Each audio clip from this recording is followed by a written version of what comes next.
Hello and welcome back to another episode of Star Wars Alliance. Of course, I am your host Clay, and with me, like always, is Katie.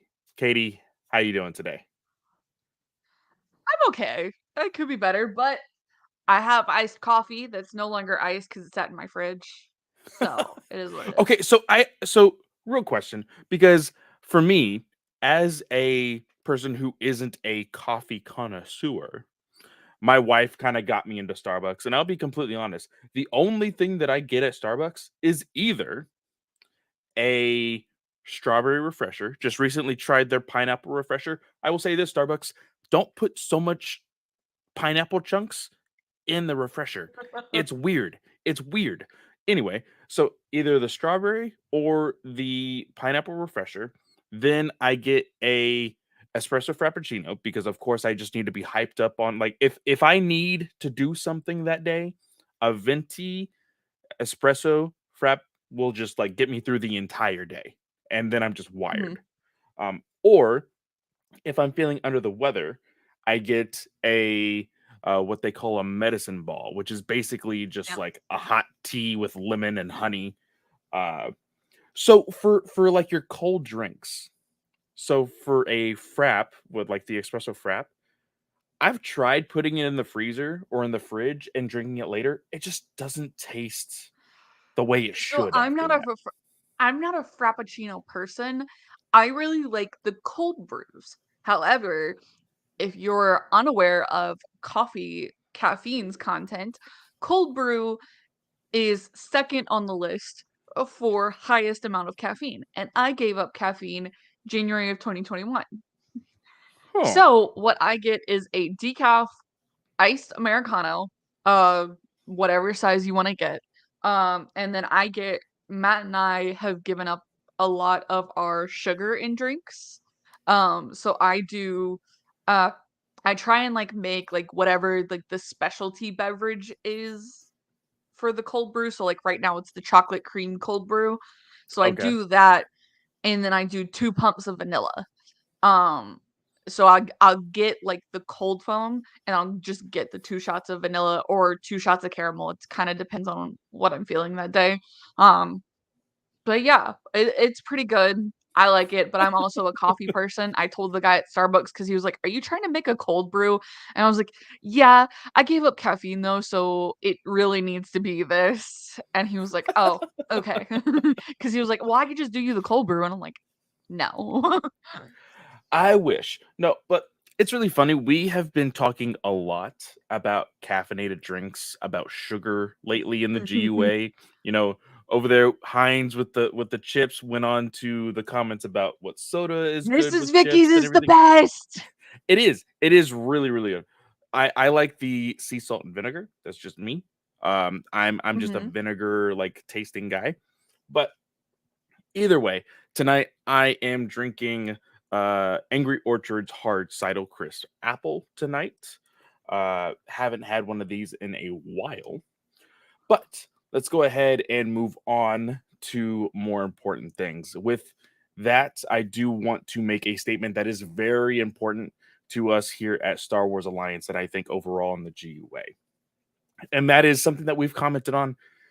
I guess it was on Monday, technically, when we recorded DC Alliance, but we didn't put much into it because we were both men, which it is important for men with the statement that I'm about to make. Human rights are not political, they're rights that every human should have. The decision of Roe v. Wade is bullshit, in my opinion. The reason why I wanted to bring this up, and I messaged Katie, oh gosh, I think it was last week, when I said that I think it's very important because right now, of course, the only two women that are on the GUA are on Slice of Film. But here on Star Wars Alliance, there is one. Katie is with me, of course. And I thought it was very important that we make this statement over on Star Wars Alliance. Uh, yeah, it's complete bullshit. I know that my wife, Abby, is currently pregnant, but just wanting to share this little story with you. we didn't know if we wanted to have a baby. We were completely unprepared. We were very scared, very confused. And at this point, when we found out that Abby was pregnant, there was already talks of like being able to report people who had an abortion, and people could get $10,000 for just reporting somebody and sending them off to jail for it. Um, it's ridiculous and stupid, and it endangers lives of women all over. This decision is going to be very, very dangerous. Um, so we made the decision that we are going to have the baby that is going to be named Amber Lynn. Uh, and it's our choice that we did that. That wasn't a government choice. That wasn't a parent's choice. It was our choice. And for people who can't really afford that, who have trouble even thinking about having a child, like it's not the right of the government to be able to say, "Hey, you're going to have this baby no matter what." Because at that point it's not up to them to take care of it, to raise it. So I think that is the main reason why it's bullshit. And it's going to hurt a lot of people who are younger, who are not experienced, who have the lack of income to have these children, and yet they won't be able to abort them because they're going to be forced to then find a job and then be thrown into adulthood when they're not even ready for it. And I know I'm rambling, but it's just something that me and Abby have talked about a lot this week and the past few weeks. So that's just something that I wanted to say. And oh well, go ahead. I know that Katie, you wanted to say something as well. Y'all, I would consider myself a hardcore libertarian. I hate it when the government sticks their nose into anything. That doesn't mean I sit on the side of Republican or Democrat. I tend to lean towards, hey, get your nose out of things. You need to protect human rights. Um, and basically keep us out of war. Like, so I I'm really bad at this stuff, y'all. I'm sorry. I mean it from a good place. Um, but I think the government has a lot more to worry about right now than sticking their nose into Roe v. Wade, and they should have known better. I think this has been a hot mess, and I wish it wasn't because I I know, some people out there may be listening, "Well, we come to you for Star Wars and everything," but sometimes things just suck, and sometimes you just really need to say something and go, "Hey, this is what I'm sticking with." Um, so there is a great fundraiser, out there currently, entitled "What Choice?" It is on Twitter. It has currently raised $43,000, um, and it is run by Star Wars fans. Yes. So we have made a donation there. We hope that if you feel comfortable enough to do that, that you are able to. Um, but I just I pray for our nation. I do a lot. Um, because it sucks. So I have a lot of hope. I have a lot of dreams. Um, and yeah, I just I mean, there's a lot better ways they could go about doing this. So Yeah. And one thing that me and Abby have also decided, um, because we were so indecisive in that first month, is this is going to be our last, as far as natural uh, birth, as far as having children. Uh, so this won't happen again because she's going to probably get a procedure. And to make sure it definitely doesn't happen again, which I implore anybody who is willing and able, don't force yourself because it will cost money to do so. Um, Men, vasectomies, like boom, that's an easy way to make sure that these crazy people who try to run our bodies, um, they want babies, they can't have them if nothing works. So, Go have them just throwing that yourselves. out there. Go have them So, yourselves. Um, no, yeah, men birth control. There's a reason it's not a huge thing, and I wonder why. oh yeah, exactly. But thank you all for listening to that little PSA. I think it's very important that we just throw that out there for everybody. Again, the What Choice Twitter account is there for those who have joined us on YouTube watching live. I did share it. I will be putting it up in the show notes for people who do want to get involved and do want to donate. And then, of course, let's go ahead and move on to the uh, uh, Geek Ultimate Alliance Network plugs. Of course, Geek Ultimate Alliance Network is just a family of podcasts here at Star Wars Alliance. We are just one of many. Starting us off in the beginning of the week, of course, is Slice of Film and Ranger Alliance being on Mondays. Katie, I, and Sarah just finished recording a Elvis review on Sunday. It was very, very fun. Just a little tidbit here. Uh, Katie didn't know much about Elvis, and I I showed my was, age. but I am not that much older than you. Come on now. You were what, 95? Yeah, Right? Oh wow, I just October guessed. '95. That is awesome. So yeah, you're only 3 years younger than me.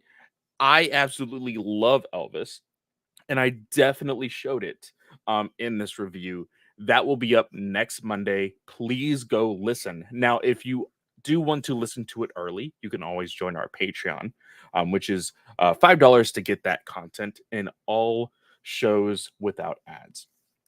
Then, of course, on Mondays as well is DC Alliance dropping on Tuesdays.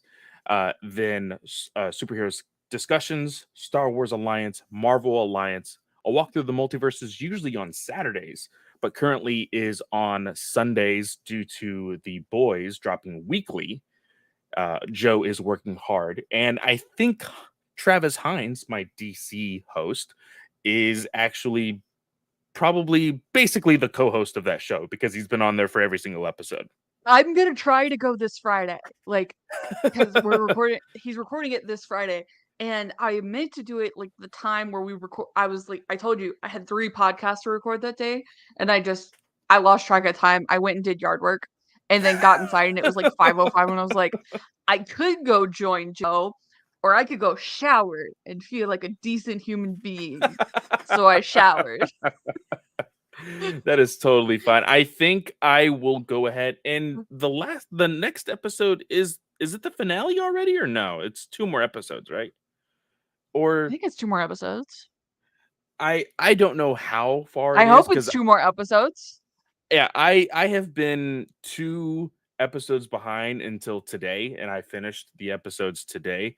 Uh, I will say this: the freaking marketing of the boys, the Vought International Twitter account is absolutely amazing. I'm dying. Companies, I'm dying. shows, if you are not marketing like this, you just need to quit your job. Like get somebody that markets like If this. you are It's absolutely if you are amazing. not Wendy's or the Vought account, get your shit together. basically, basically. Now, of course, there is also World's Finest True Believers with Chris dropping at the end of every single month. Recently, he dropped an episode with Wonder Meg, a good friend of all of ours. They talked about a book called Wonder Woman Dead Earth. It is a Black Label DC book. Really, really good. Daniel Warren Johnson did the art. I believe he wrote it also. But go check out that book and then go listen to the World's Finest True Believers episode. Really, really good. Now, So there are 2 more episodes of The Boys. 2 episodes. Okay, I knew it. Okay, cool. Now, we will have ads in this episode. Either Katie or I will share when those will come up. Give you a little bit of a warning. We don't share. Sorry, we don't share. We don't control the ads as far as what is in them. how loud they are, or if they repeat themselves throughout the episode. That's the one thing that I absolutely hate about ads these days, like streaming service with ads and everything else. It's like, I get it. Like, you want me to buy this Kia, but I'm not going to buy the Kia no matter how many times you show me that one ad. Give me variety. Like, I want variety in my I ads. I got so mad. I had done so well, and because I had to go buy bras because that's what females have to do. I had to go Yes. buy bras, and I went through Wear Lively, which decent bras, by the way, if anyone is looking for a new bra company. And I didn't get any ads. I tried to return one bra, and I sat trying to figure out how to return this bra for about 20 minutes, and then finally returned them. And now all of my ads on my personal devices, not on my TV, thank goodness, but like my iPad, Twitter, everything, Instagram, wearlively.com. Are you interested in a swimsuit? Are you interested in these bras? And I'm like, I already got bras. Thank you very much. Like, go away. It's like, Which is I why I I don't have understand. opted, like, me personally, every single time I add a new app to my phone, I immediately tell them, "Do not track my Yes, stuff. do Leave it not track alone." me. Like, I understand the FBI is probably listening to me right now, but just leave Hi, me FBI alone, agent. Just leave me alone. Anyway, on that Patreon, like I said before, $5 tier to give you the exclusive content as well as the ad-free shows.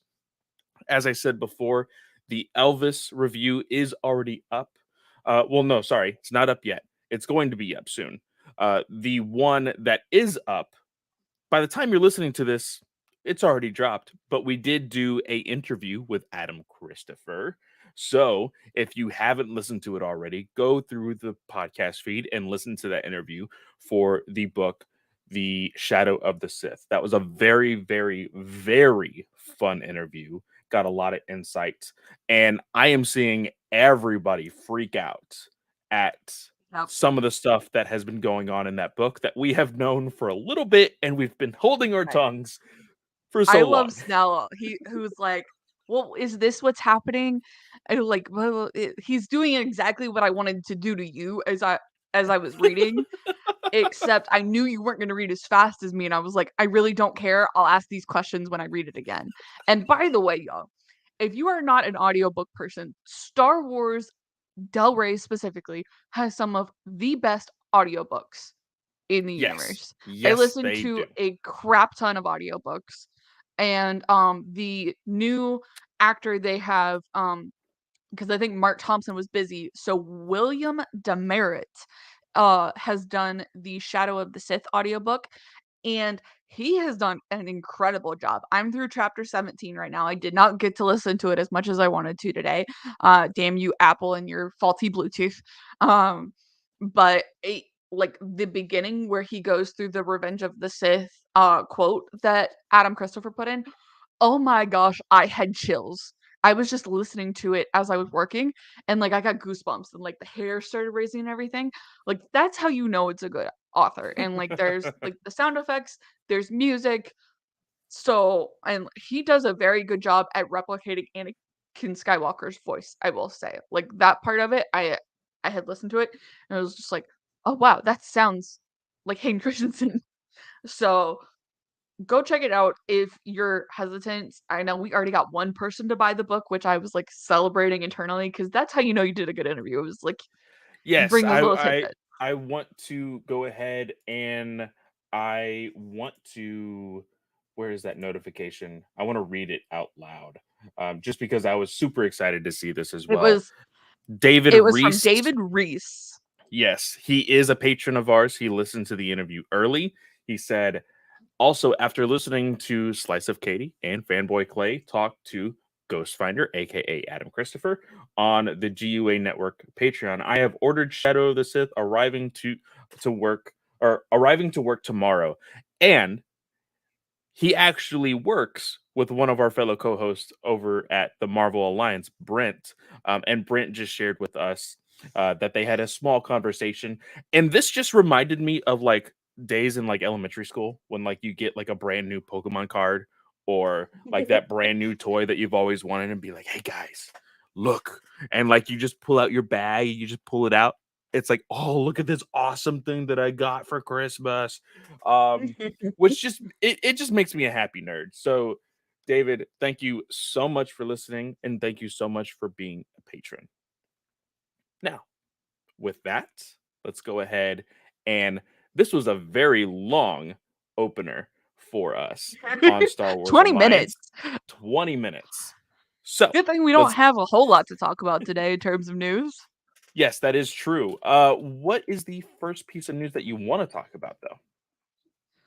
All right. So Taika Waititi, obviously in the news right now because he's promoting for Lightyear as well as Thor: Love and Thunder. So he has been doing a couple of interviews. And this particular piece comes from Slash Film, but before I want to talk about the Slash Film one, um he said that currently he doesn't even know if and speak of the devil, just as the because I'm pissed off about this. Share right here. This Where Lively ad on Slash Film. Just saying, like y'all, it's killing me. It's killing me. So Taika Waititi has been telling a lot of people, and I don't have a particular source for this part of it. But he says that he is in the middle of writing his Star Wars movie, and he currently doesn't know if it's going to be made because he hasn't yet finished submitting a concept to Star Wars. Why the fucking hell did you announce this if So you don't even know if it's going to be made? What's the concept? Here's the thing that I wanted to say about this when Snell brought this up because he said the exact same thing over at our Star Wars Alliance chat, and I believe we also shared it in our GUA chat. So I could take this as, of course, Star Wars is gonna Star Wars. Well, Lucasfilm is gonna Lucasfilm is what I should say. Or I could also take it into the effect of this is Taika Waititi. So if he wants not all eyes on him while he's making this movie, he's going to say some nonsensical stuff so that everybody's be like, oh man, whatever. Like this movie's not being made. And then he's going to go make his movie in silence without everybody breathing down his neck. I almost think that's the reason that he said this. Now, again, Lucasfilm can definitely Lucasfilm all the freaking time that it has. And I believe what wasn't it Kennedy that said that they were going to start filming at the end of this year? Yes. I believe. Yeah.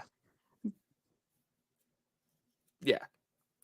We were expecting it to start filming this year and then possibly release what?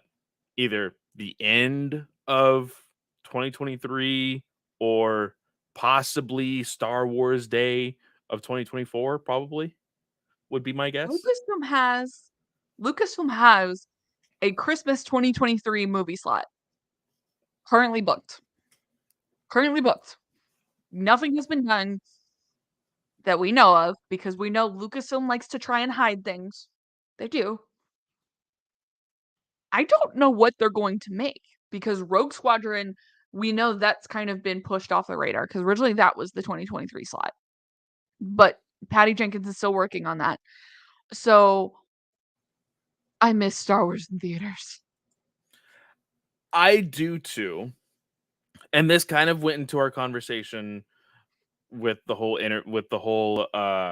Vanity Fair interview. Like, is it going to come back to theaters? You know, Kennedy swears by it. You know, it's not finished in theaters and whatnot.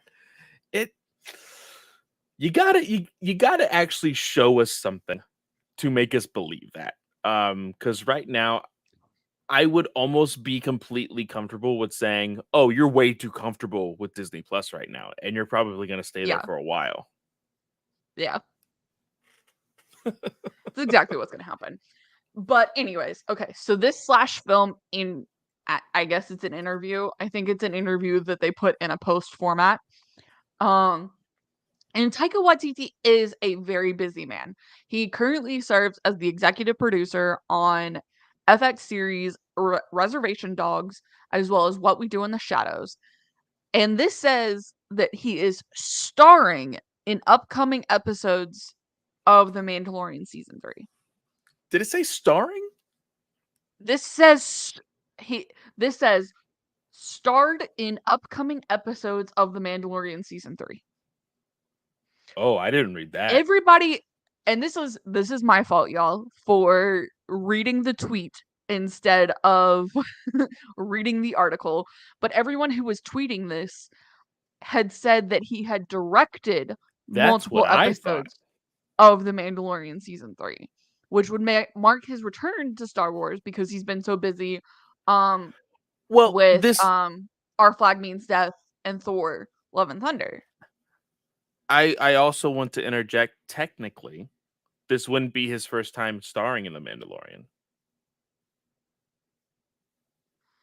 Right. Because It's not. he was the droid, was he not, in season 1? The assassin droid? Yes, he was the droid in Yes. season 1. But the Okay, droid died. Yes. Died. So maybe he could be another droid. Somehow. Somehow IG-11 returned. Thanks, S-Bubs. I need S-Bubs, make the meme. I know you can do it. Give me that Dameron pose. Somehow IG-11 returned. Oh, that's great. I love it. And it's perfectly possible that they could work him in. I mean, droids have similar personalities, and IG-11 was a killer droid originally. So you could ultimately say, oh yes, this is IG-77, and he has the exact same personality as IG-11, and you're going to have to deal with it, or whatever. Like, it could be possible. And Taika is known for taking things that he has an executive producer role in or a director role in and going, hey, I'm going to put myself in this. Which I don't have a problem with because he's a great actor. I get a kick whenever he's on screen. So I wouldn't have a problem with it. Would you have a problem with it if he actually starred in season 3? I don't think I would, because I didn't have a problem with IG-11. To be completely honest, I know that Taika also directed the finale of The Mandalorian, so I don't have a problem with that. I see his involvement in Star Wars plays along with Star Wars, so I don't think I would have a problem with his actual portrayal in Star Wars. I was And that's just also the talking to benefit of voice acting or CG motion capture. Like, you can be a multitude of characters. Yeah, I was talking to Joe over at A Walk Through the Multiverse, and we were just talking about who's going to be on the Thor: Love and Thunder review. We won't disperse that because, of course, Marvel Alliance is going to announce that. But everybody knows I didn't like Thor Ragnarok because of the direction that it went. I'm excited for Love and Thunder because of Jane Foster's character. But I know what to expect from that franchise now because Taika is in control and has changed it to what it is now. But like I said, Taika in Star Wars is technically still Star Wars. So I'm okay with it. And I think I will be okay with it if he ends up being an actual character. It's fair enough. But yes, every single tweet, every single other person who reported this news from and let me rephrase that. Every single person who cited /film as a source using this link said that Taika Waititi was directing multiple episodes of The Mandalorian season 3, which draws into, again, conclusion. We know Bryce Dallas Howard is directing an episode of season 3, or please, multiple. Dave Filoni is probably directing an episode, and I believe there was one other person who we knew was directing an episode. I can't think of them off the top of my head. I couldn't tell you off the top of my head either.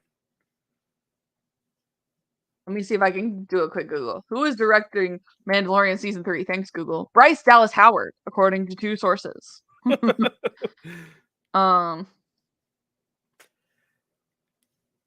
Yeah, that's about it. And we know that ever since the beginning of Mandalorian, it has been a multitude of people. I wonder if we will see a new name, because I'm pretty sure as far as season 1 and 2, there was only returning directors, correct? There was nobody Well, completely new. Peyton Reed directed. That is true. And Robert Rodriguez was also technically new. I thought he did one in season 1. No? Okay. I can pull it up. We can do this. Well, no, I just assumed. And that is me. You know what they say about assuming. Exactly. All right. Season 1, we had Dave Filoni, Rick Famuyiwa, Deborah Chow, Bryce Dallas Howard, Dave Filoni, Rick Famuyiwa, Deborah Chow, Taika Waititi. Oh, we know Rick is probably going to direct episodes of season 3 because he's now an executive producer. Season 2, we had Jon Favreau, Peyton Reed, Bryce Dallas Howard, Carl Weathers, Dave Filoni, Robert Rodriguez, Rick Famuyiwa, Peyton Reed. Okay.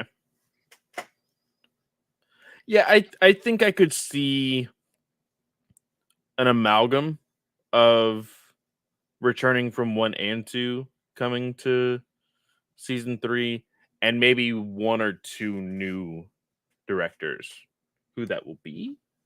Who knows? Yeah, so it looks like on the Wikipedia page for season 3, Bryce Dallas Howard, Rick Famuyiwa, and Carl Weathers are currently set to direct episodes. Oh, that's that are right. currently sourced. Weathers is because Weathers said he would only director. return if he could direct.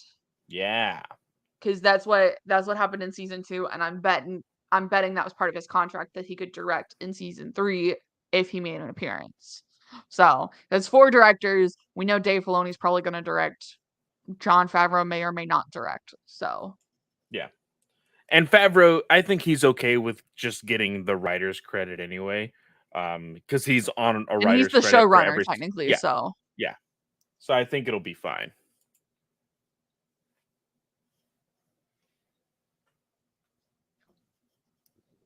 Okay. Transitioning.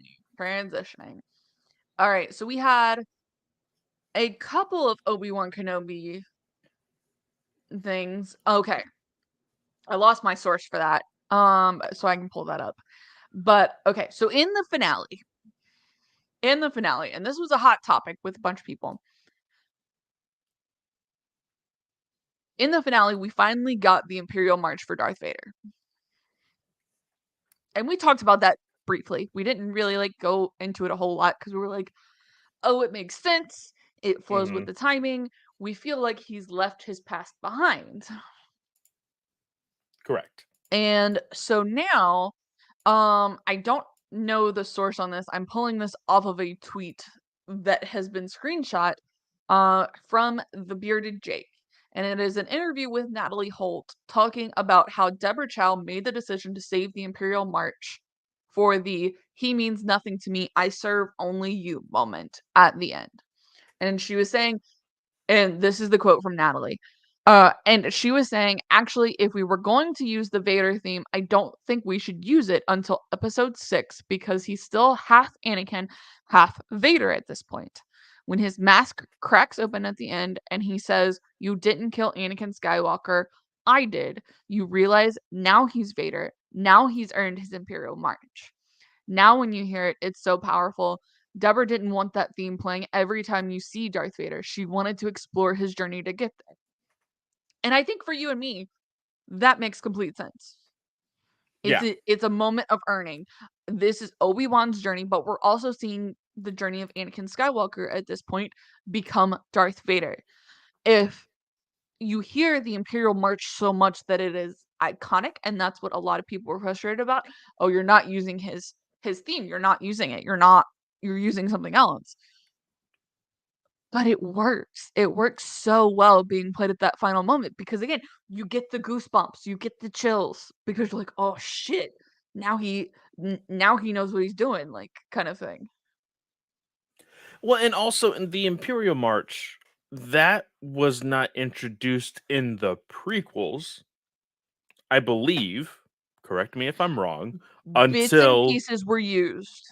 Bits and pieces were used. So it's like how the Force theme, I believe, is used in like Luke's theme, and okay, some other yeah, yeah. So places. so in So bits and parts pieces are of used. in parts of like where you see the dark side winning and stuff, you could hear like the melody of it and things like that, but it isn't like to the point used as a hardcore this is the Imperial March until Revenge of the Sith when Anakin is walking up uh the Jedi Temple's steps, correct? Mhm. Okay. I think So so. this is how I kind of internalized it when I was looking at this conversation the other day. I think that the Imperial March again lets us know that this is Anakin, aka Darth Vader, in the grips of the Emperor. Because we see him have that Imperial March when he's walking up the temple, and that's when you know, okay, he is Darth Vader. Throughout Obi-Wan Kenobi's series, yes, he is working for the Emperor, but he's wanting to take care of a personal problem that is Obi-Wan Kenobi. That is not Mhm. like, yeah, it's something that the Emperor probably wants. He wants Obi-Wan Kenobi dead or whatever, but it's a personal vendetta for Darth Vader to be done with Obi-Wan is to kill him. This was his own thing. And so again, at the very end of that season finale, when the Emperor basically takes a freaking chokehold over Vader again, that's when we hear the Imperial March. And I think that is very good symbolism to show like, hey, again, this is Vader under the control of the Emperor. It is, and Star Wars is making a conscious decision to try and move in a more thematic way to tell a story, and not just point blank shoving it in your face. So Natalie Holt is telling the story of Obi-Wan Kenobi at this point, and this is the bearded Jake's argument, and he did it so well, y'all. So like go find the tweet on Twitter. But basically it because the show's called Obi-Wan, she's exploring Vader from Obi-Wan's perspective. She gives Vader a new theme that's filled with Obi-Wan Kenobi's grief and guilt and how much dread he senses every time he sees Vader because he's like, "Oh shit, I failed Anakin Skywalker. Like what the hell am I going to do?" So even though that final so yeah, it all ties in because when you finally get the Imperial March, Obi-Wan believes that Anakin is gone and it's just Vader now. And so that's the theme we all know and associate with Darth Vader. We don't associate that theme with Anakin Skywalker. Yes, the Imperial March pieces, like we said, are used in the Anakin Skywalker theme, but it's Imperial March is Darth Vader. Yeah. So Obi-Wan believes Darth Vader is Darth Vader now. Anakin Skywalker's Darth Vader. So that's what we get. And I think that's a just another great level to add to the storytelling. Yeah. I think so too. It just makes a whole lot of sense. Uh like we said, thematically wise. So, uh now was there you said that there was two Obi-Wan Kenobi Yes. stories? So, the direct.com apparently interviewed the original writer for Obi-Wan Kenobi, which was Stuart Beatty? Beetle? Beatty? I don't know. Um, and they called it an exclusive. Um, it was not an exclusive because this has been the reported rumor for years. To the point where Jordan Mason went and pulled back his exclusive from June 2015, where he said Disney slash Lucasfilm is developing a trilogy of Obi-Wan Star Wars movies. And that's the quote from Stuart Beattie, is that the project was originally planned as a film trilogy. Yeah. And I don't know who, like, who's ingrained in Star Wars news to believe that that's news. Because that, like, we all knew that. Like, Yeah, and correct me if I'm wrong, because I was still a little bit of like a Star Wars normie when all of these conversations were coming out. But back in, I want to say 2015, 2016, of course, a year or two before the release of Solo, there was all of these talks of like, oh, now that Solo's getting a movie, Boba Fett's gonna get a movie. Obi-Wan's gonna get a Fett, movie. Yoda's gonna get a Obi-Wan, movie. Yeah. So it was all rumored, and we knew, like, they were developing these to be like original stories, but that they had found so much material to have with Obi-Wan that they had decided to do a trilogy. Like, this was going around. It The directs report is from June 27th, and like, people sent this in the GUA chat, and I'm like, that's not news. Like, I mean, it's not, and we've all kind of made fun of the trades today specifically because of other stuff that they've also shared. Um, it's been a slow news week for everybody. If you don't know, just check out DC Alliance for sure. But with this, I think that this does bring up the conversation. Okay, so was all of this detail or content, if you will, smashed up into one season of Obi-Wan? Or are they planning multiple seasons of Obi-Wan? and that's what a lot of people have said in the comments, in the replies on Twitter. Hey, if they had developed all this, maybe there is in fact material for a season 2, season 3.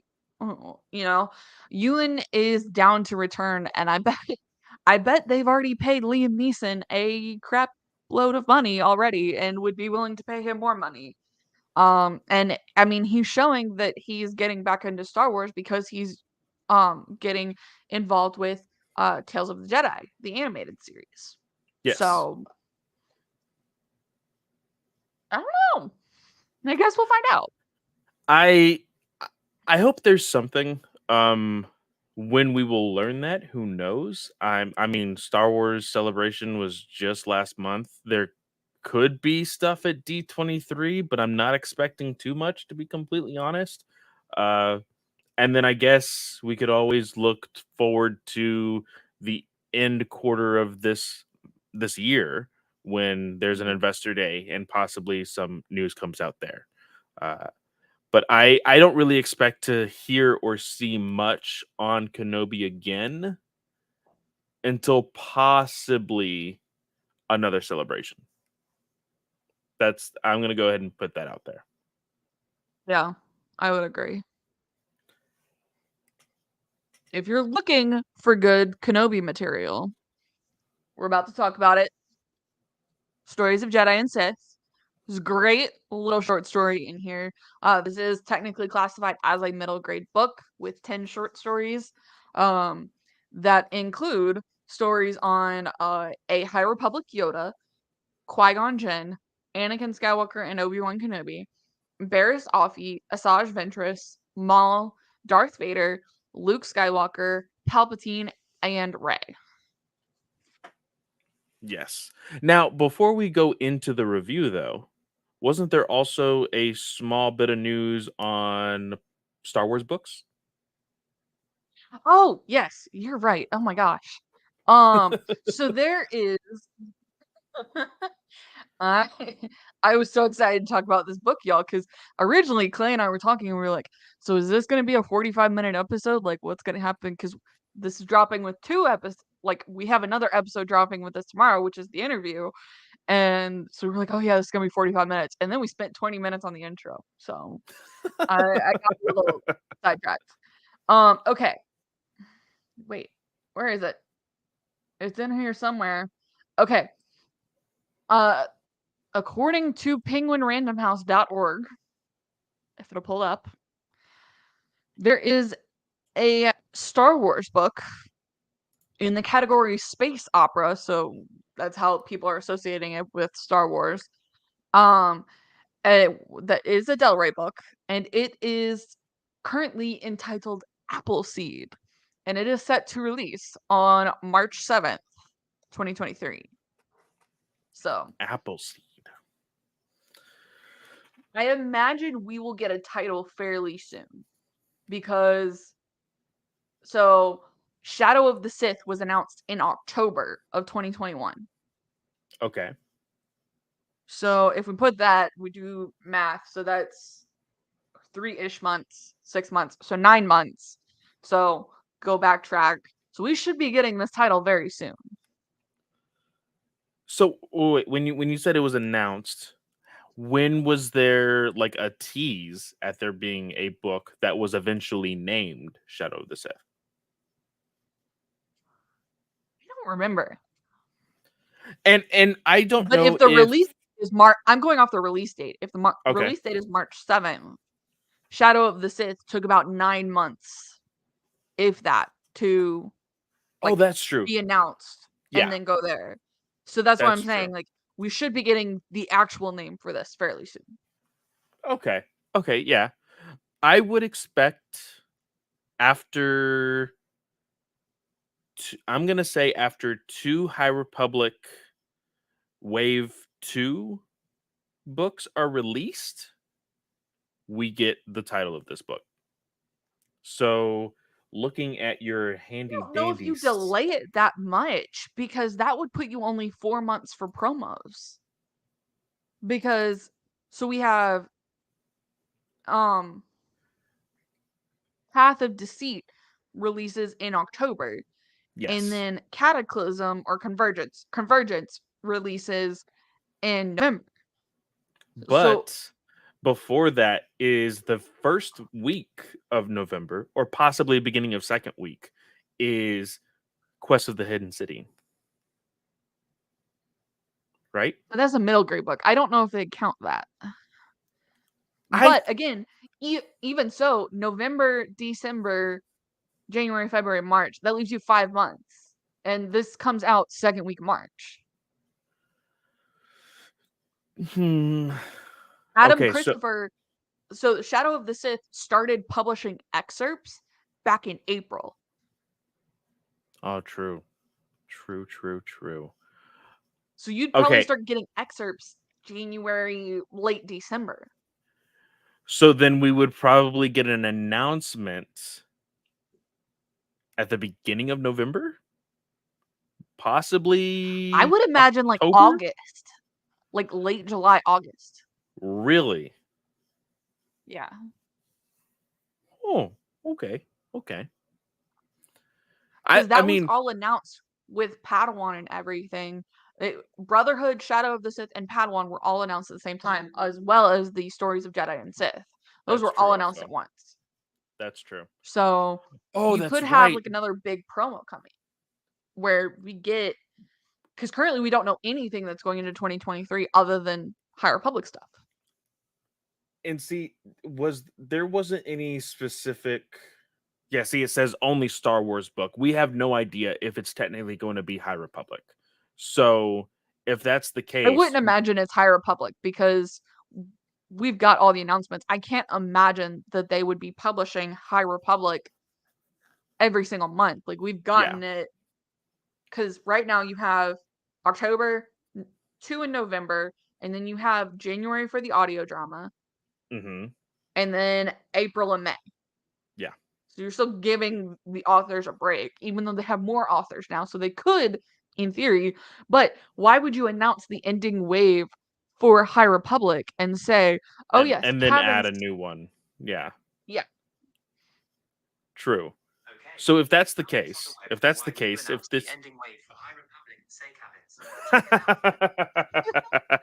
Thanks, Siri.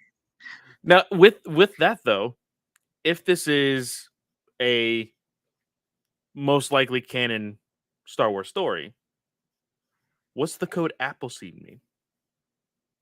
You're That's the what Star I'm Wars always you're curious the about. Star Wars book person. So what is Appleseed? I wonder if this may they may be choosing to go back further and go, hey, here's your seeds of the Jedi Order before the High Republic even start. But what I'm thinking, and I'm crossing my fingers, is that this is Luke setting up his Jedi Temple, and this is a Jedi Temple book. Potentially even the first of a trilogy of Jedi Temple books, because Appleseeds. I I would totally be okay with that. I'm very intrigued by your first guess, only because I know Snell would hate it. Snell hates the idea of playing around with like the beginning of the Jedi. It's just too murky, and you could mess up a lot of things. Uh, but I and he even said that idea has to be alongside George Lucas. Like you have to have George Lucas on that project. Um, that is interesting. That is interesting. I would be We've totally talked up. about this. We've talked about this. Sorry, my dad's texting me because my sister is playing pro softball and Matt is hoarding the games. And we paid for this subscription. Okay, so my parents just like to go back and rewatch things, but they missed the first 3 innings, so they were like, "Has Matt recorded this? Can he send it to us?" So I had to text him. Um, and we've talked about George Lucas returning to Star Wars, and you know my opinions on this. George Lucas gave up the rights to return to Star Wars when he sold the money, when he sold Lucasfilm for $4 billion. I know he's the creator, and yes, you can go, oh, yes, we must respect the great creator of Star Wars. If you don't want to, you don't have to, because he gave up that right. He could have put something in his contract that said, as long as I am alive, I want to be included. I just want to know what you're telling the story about. I just want to know how you are going to tell the story. I don't have to give like input or anything. I just want to know how. He could have put that in his contract, but True. he didn't. So suck to suck.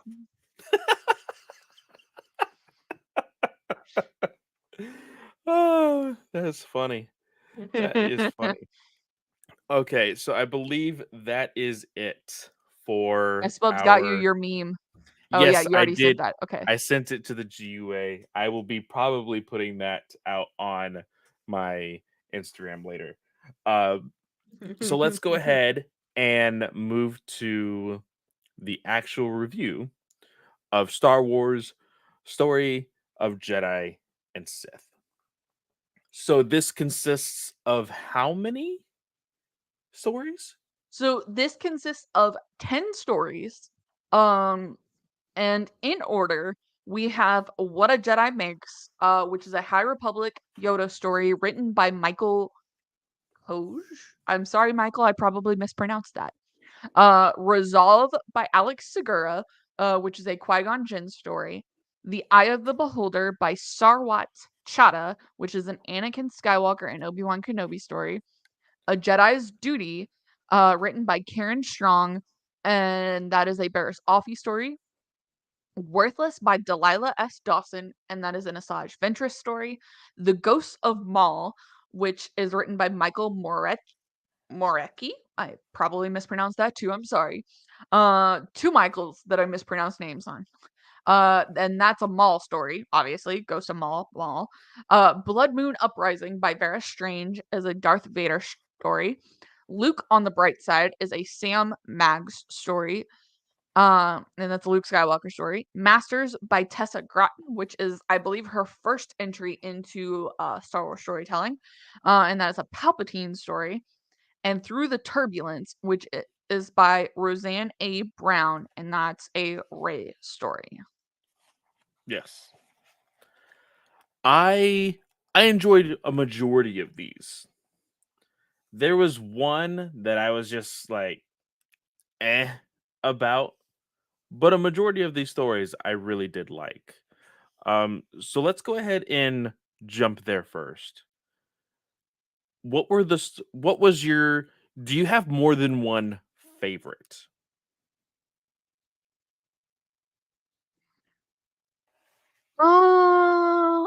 Yes, I have more than one favorite.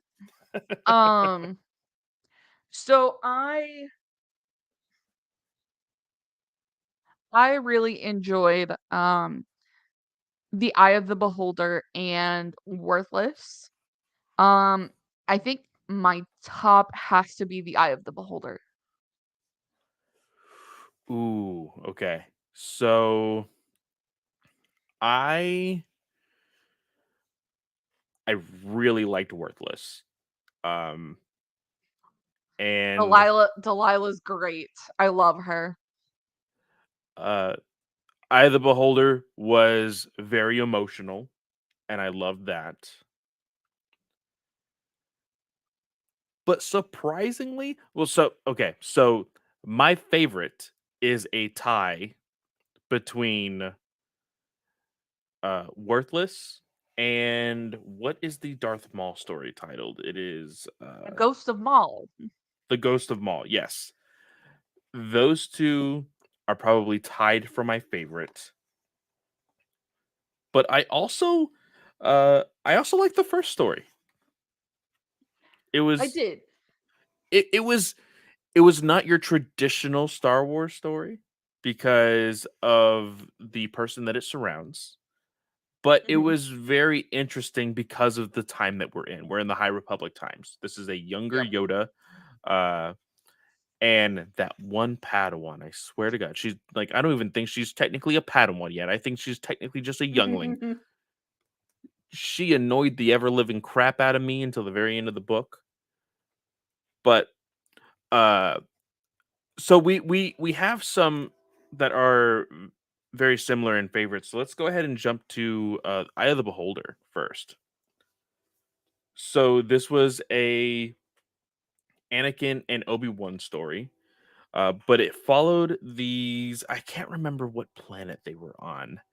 Uh, these two individuals that were in the midst of the war. Of course, they were children, and it starts off basically saying that their parents went off to get supplies. Devilok Basically, is the planet.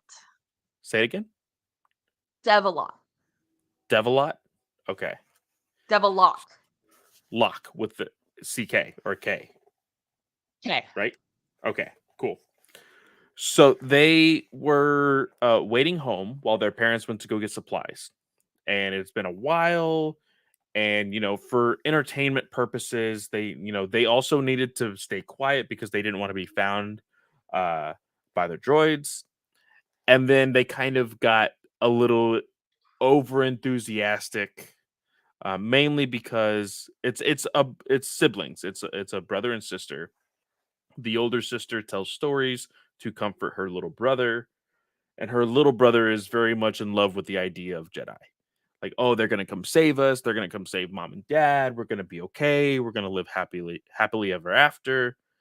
And he gets overzealous in the sense of like instead of like telling the story of a Jedi that they know and love, instead he's like, "Oh, but what if I was a Jedi?" And he pretends to have a lightsaber, and it's a very sweet moment, in the Yeah. sense of they're in the middle of war, and this kid is like he's just wanting to, of course, heighten the spirits of his sister, but also he just loves the idea of the hero. And this is when, again, being too rambunctious, they are too loud. Droids come in, they start to shoot the place up. They find them, they're about to be executed, basically, and then boom comes Obi-Wan Kenobi and Anakin Skywalker. I thought this was very, very cool. It felt very much like a Clone Wars story told from the eye of the beholder. The people who are watching Anakin and Obi-Wan um explore and try and save people. And I loved that we got like this nitty gritty story told from a child's perspective, a teenager's perspective, more of, um, who was able to kind of walk us through everything while still feeling all of the emotion that she had for her parents, for her brother, for her planet, as a matter of fact. So I thought Sarwat Chada did a really great job, and um this is their second entry into Star Wars. They also wrote Standard Imperial Procedure and From a Certain Point of View Strikes Back. So I Okay. hope they write Okay. more. I do too. This was very, very cool. And I do want to also mention, because we didn't mention it before, there are multiple narrators telling each of these stories. Which I love. And I love so much. I think more so the reason why I loved uh uh Worthless and the Darth Maul story Small story. is Yeah. because they were both reprising the roles of those characters via Clone Wars, and bringing their And characters back. Barris Offee's story still has her actress as well. So those are the three people from Clone Wars. And Barris Offee's story, um, I really need like just a solo Barris Offee book at this point, just to kind of walk. I need a Barris Offee biography. Somebody just to like tell me more. And Karen Strong does an incredible job with that one, just trying to explore how Barris Offee feels with what she's dealing with, and ultimately tries to explain the end of Clone Wars season 5 um by giving some more depth of characterization to Barris Offee. And she did a really good job with it. However, I need a lot more. I need a little more detail. I feel like that story was just missing it, where it was just like I still need to connect with her. And I know Barris is meant to portray um like it's she's an icon for like Muslims in the Star Wars screen. That's what like and Luminar is the same way. So maybe that's why I can't really relate to her as much, but I feel like I'm right on the cusp. Do you feel me? Does Yeah. that make I sense? mean, the story is only 28, 27 pages. It's very, Yeah. very short. Um, there was an insight on her, of course, her herself, her brain, her thoughts in this book, Mhm. but it just needed to be drawn out a little bit more. And I do think that she would have a very, very interesting story to tell in a solo series. Uh, Again, if we would ever get that, I'm not entirely sure we would. Um, I know. yeah. Mm. But what was one of your other favorites other than Eye of the Beholder? It was Worthless by Delilah S. Dawson, who's written Phasma, and what is it's Black Spire, Galaxy's Edge Black Spire. Okay. Um, and Delilah has written some of my favorite Star Wars stories. I know she has also written, I believe she's written in some of the Star Wars Adventures comic books. Yeah, so she's got Tales from Wild Space, The Best Pets, Rose Nose, Raiders of the Lost Gundark, The Right Wrong Turn, and Forces of Destiny, Rose and Paige. She's also written The Perfect Weapon, which is a short story. Scorched, which is a Star Wars Insider exclusive. The Secrets of Long Snoot, which is and From a Certain Point of View. She will keep them warm in From a Certain Point of View Strikes Back. So that's her history with Star Wars. And I know there's been um like some critiques to her work. But and they're legitimate critiques, y'all. You can still critique things that you love. We say it all the time. But I love getting I love what she writes for Star Wars. I think she just adds such a great detail, and I love I love seeing Ventress and a clone trooper side by side. Yes, I absolutely loved the idea of her being forced to team up with Doc, and Mm, just again getting inside uh Asajj's head this entire mm, story, uh having her hatred for Kenobi, and like again having this moment of like, oh, if I was just strong enough to kill you right now, you stupid clone, I would do it so mhm, fast, I swear. But again, she has been beaten up by her small battle with Kenobi, on top of, just basically her getting hurt by the environment around her. She has like a broken leg or foot or ankle or whatever. She yeah. is completely beat up by like the fifth page of this story. And Doc is I love the attitude of Doc, because when they bump into each other, he's like, okay, like you need my help, I need your help. We're gonna have to get through this together. But what is how can I trust you? What is your word worth? And she's like, oh well, I'm not strong enough to use the force, and I've lost my weapon. I can't really swear on anything. And then he pulls out her lightsaber and points it at her. It's like, well, what about this? Do you swear by this? And she is so hurt and angered by this moment. Like, because she even says, if he wanted to, he could kill me right now. I am that weak. Mhm,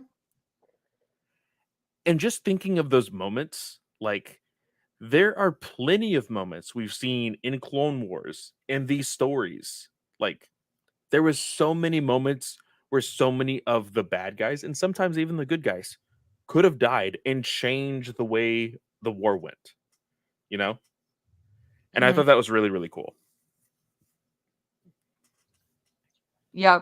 I it it just gives you such a good point of view, and like you said, like if Doc had decided, oh, he could have definitely changed the war. But he also like it shows you that survival instinct that the clones have, but also Asajj has, because they're on opposite sides, but you have to work together. So it really worked out really well, and I loved getting to explore um like the older temple, where Asajj says they were specifically sent there by Count Dooku in order to explore and try and bring back some artifacts that could be related to the Sith. Um, so yeah, I did it's I thought it was great. I thought it was great. And I do love these moments, and the villains are only using the good guys, or the good guys are only using the villains. But I love this moment where I think it was Doc was like, "Oh, these must be the artifacts," and like he's like about to touch them, or he's about to grab them, and Asajj uses the Force to what would have been a very forceful push, but because she's so weak, it's described as just like nudging him, which is absolutely pathetic. But like she legitimately saves him in that Mhm. moment. And she says, the only reason why I'm doing this is because I may need you in the next room. Like like there may be a trap that requires me to use somebody else to help get whatever, but I need you. And he's like, okay, fine, whatever. And they finally get out of this temple, and the war is raging on this planet. Mhm. And she's like, or I think it was him, he's like, okay, we're out of here. You saved my life, I saved yours. We're just gonna leave it be. We're gonna go our separate ways, but the next time we see each other, we're gonna try to kill each other. Okay, see ya. And I kind of just love those moments. I don't know, Mhm. I just did. It reminded me a little bit of it reminded me a little bit of the god damn it. Like Count Dooku, when Count Dooku, Anakin, and Obi-Wan are prisoners in the Clone Wars and they have to try and escape. That's what it reminded me of. But it was like There's also an a episode quicker way to tell that. there's also an episode where Maul and his brother are fighting Obi-Wan Mhm. Kenobi, and Asajj, and they have to work together. That's what that Mhm. reminded me of also. But in that one, I feel like that one's a little bit different because Asajj was like middle pack now, and she was just like, I don't want Maul getting anything because he's an asshole. Yeah. So that's why she helped Obi-Wan. Basically. And it helps her long term because of Dark Disciple. So Yeah. Uh again, another one of my favorites, since we're just now talking about him, Maul. Sam Witwer just whispering into my ears, serenading me with that Darth Maul voice. This was so good because of the surprise ending cameo that I would have never expected in this story. Just because having to look back. it kind of I read mirrors. this and then I had to get back into Shadow of the Sith because I was so excited to read that. So then this one kind of left my brain a little bit. I'm sorry. So the surprise cameo at the end of this is Qui-Gon Jinn, Yes. is his Force ghost, basically. Which does of like, I mean, of course, Obi-Wan Kenobi canonized the fact that he is, able to fully configure a ghost-like figure. But I Which think, I would still like a explanation for, but all right, okay, continue. wasn't this book technically published before the last episode of Kenobi? Yes. Yes, it was. So this is the first appearance of the Kenobi Force Ghost. I'm making that canon now. That's my head canon. This is the first appearance of the Kenobi, or of the Qui-Gon Force Ghost. Because the way I read it originally was I was like, oh, okay, so it's just Maul's hallucinating kind of thing. And this is just like what he's pulling out. I don't think it is. I think that his the uh, hallucination of his brother, I think that is a hallucination because his brother is dead. Clearly, they talked about it. But I genuinely think that Qui-Gon Jinn manifested himself in front of Darth Maul and convinced him, or tried to convince him, legitimately, to change sides. This kind of, not completely, this is again headcanon, far reaching, goes into the last duel of Kenobi and Maul. Hmm. This is goes into, I think this is the reasoning why Maul is so at peace when he talks to Kenobi. That could make sense.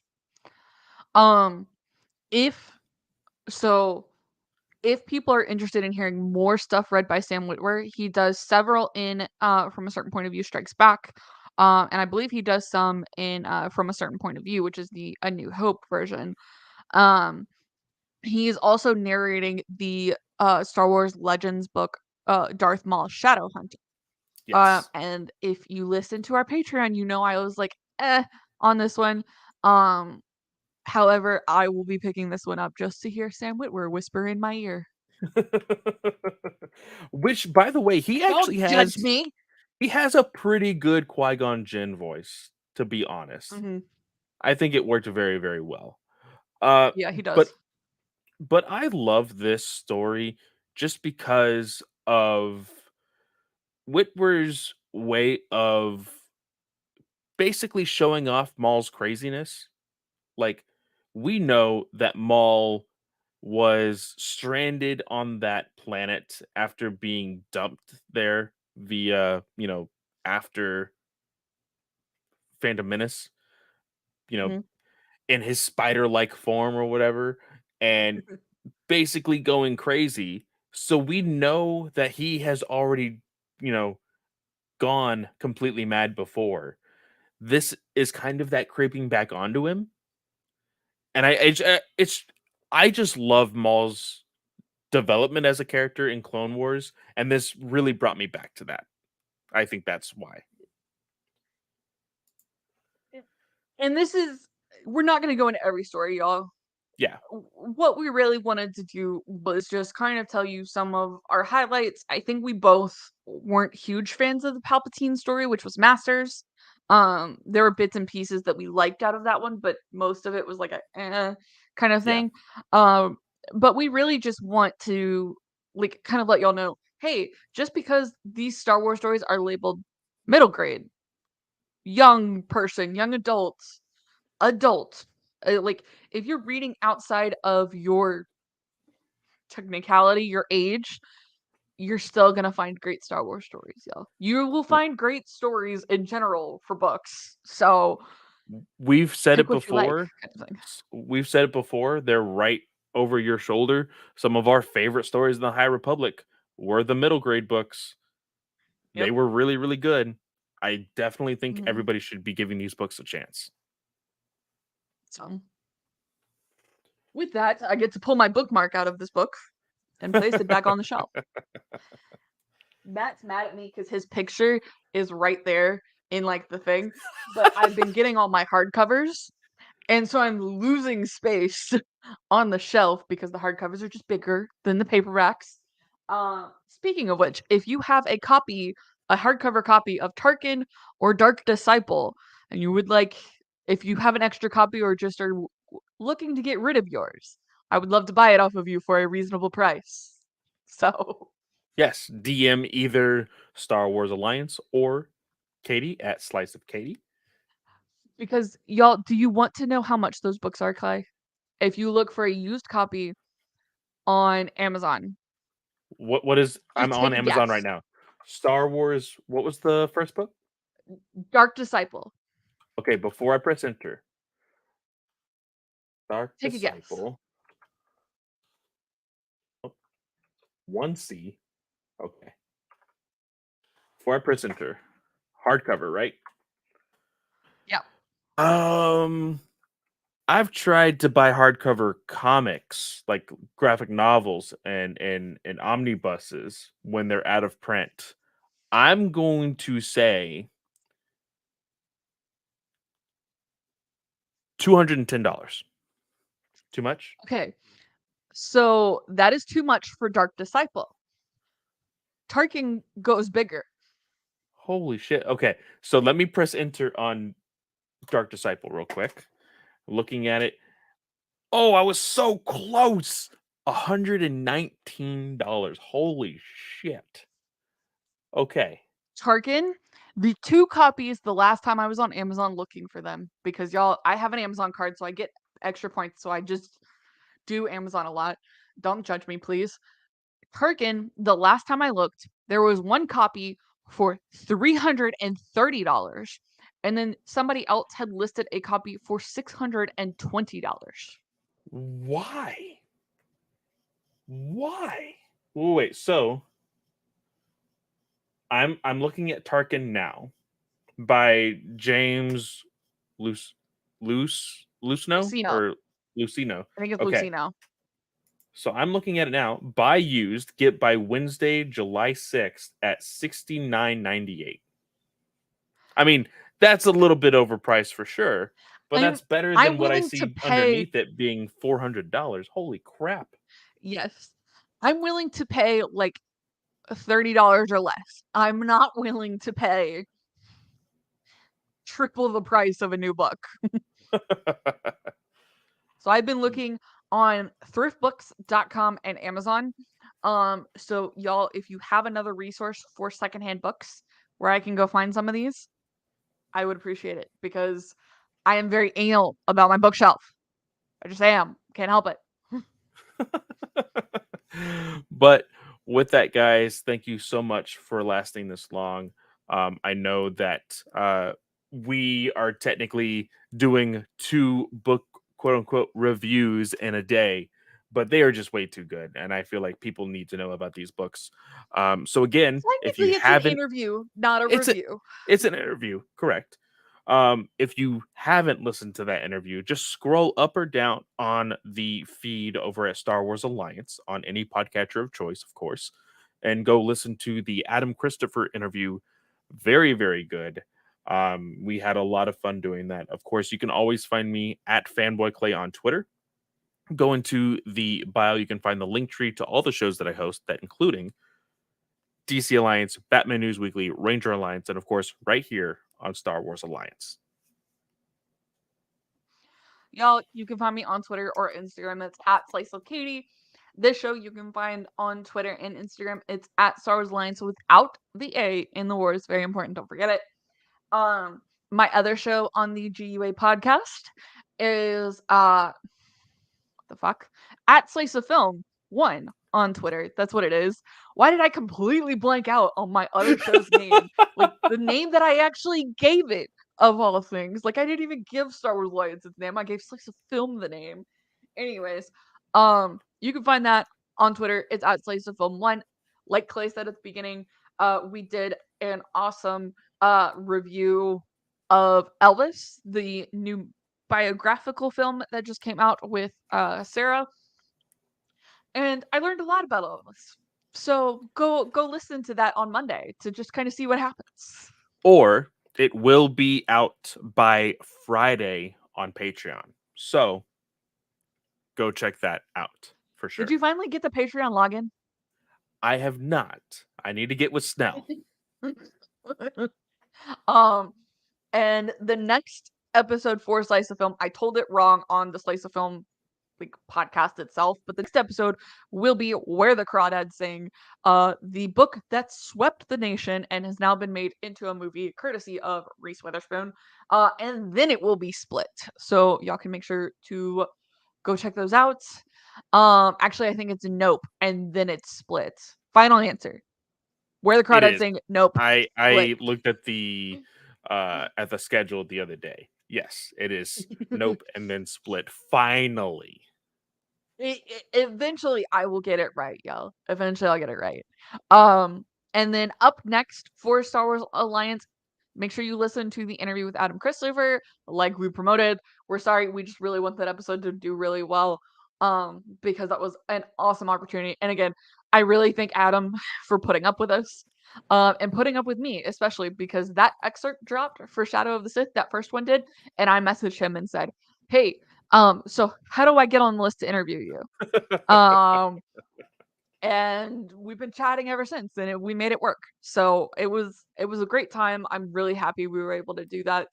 That book really meant a lot to me as a Star Wars fan, and I hope that hits your plate as much as it did mine. As far as how well you like it. So make sure you go check out both of those. But next week will be our spoiler review of Shadow of the Sith. Just to get a little more in depth into some of the storyline. It'll be a very similar episode to like what we've done for the High Republic books, like we did for Brotherhood.